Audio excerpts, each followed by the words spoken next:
শুভ সকাল। এখন বাজে তোমার ওই 5:30 নাগাদ। তো ভোর ভোর উঠেছি জানো, বেটিও ঘুম থেকে উঠে পড়েছে, আমরা সবাই উঠে গেছি। আজকে বৃহস্পতিবার আর আজকেই আমাদের চারা ফেলা হচ্ছে। তো লাতা ঝাঁটা কমপ্লিট হয়ে গেছে, আর এদিকে কারেন্ট চলে গেছে বলে এই খামারটাতে লাতা দিতে পারিনি এখনও। তো কারেন্ট এলে পরেই মা লাতা দিয়ে দিও বলেছে খামারে। আর এদিকে দেখো আমি ভাত বসিয়ে দিচ্ছি। এখন বাজে তোমার ঘড়ির কাঁটা ওই 9:30 মতো।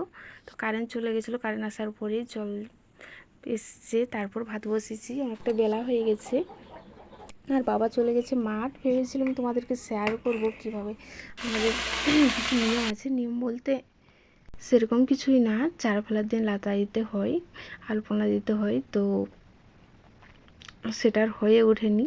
তো দেখো ভাত হয়ে গেছে, বাবা ভাত খেয়ে নিয়ে গেছে মাঠ, কুঁদরি ভাজা আর ফ্যান ভাত খেয়ে নিয়ে গেছে মাঠ। আর আজ ভেবেছিলাম কিছু রান্নার রেসিপি তোমার সাথে শেয়ার করবো। আজকে রান্না করেছি গন্ধল পাতা দিয়ে আলু, কিন্তু সেটা আর করতে পারিনি। মেঘের অবস্থা দেখো, পুরো গাঢ় হয়ে গেছে রান্না করতে করতে, দুপুরে রান্না করতে করতে।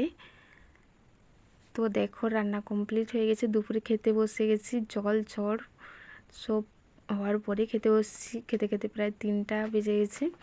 আর গন্ধল পাতা আলু দিয়ে করেছি ঝাল, আর কুঁদরি ভাজা, আর মুসুর কলাই খেটা শাকের ডাল। বেটু আর আমি বসে আছি, আর এদিকে দেখো তার মামা দাদুর সাথে খাবার খাইয়ে দিচ্ছে, মুড়ি খাইয়ে দিচ্ছে কীভাবে পুচকু বাবা। আর কাদের দিয়ে কেমন বৃষ্টি পড়লো, আমার দিকে তো বেশ ভালো বৃষ্টি পড়েছে, 2-3 ঘন্টার মতো বৃষ্টি পড়েছে প্রায়। আর এখনও বৃষ্টি পড়ছে, চারিদিকে পুরো সবুজ আর মেঘের দেখো পুরো গাঢ় অন্ধকার করে রেখেছে, মনে হচ্ছে যেন নিম্নচাপ চলে এসেছে। তো আজকের ভিডিওটা এই পর্যন্তই। যে যেখানে আছো সবাই খুব ভালো থাকবে, দেখা হবে নতুন কোনো ভিডিও নিয়ে। Bye bye.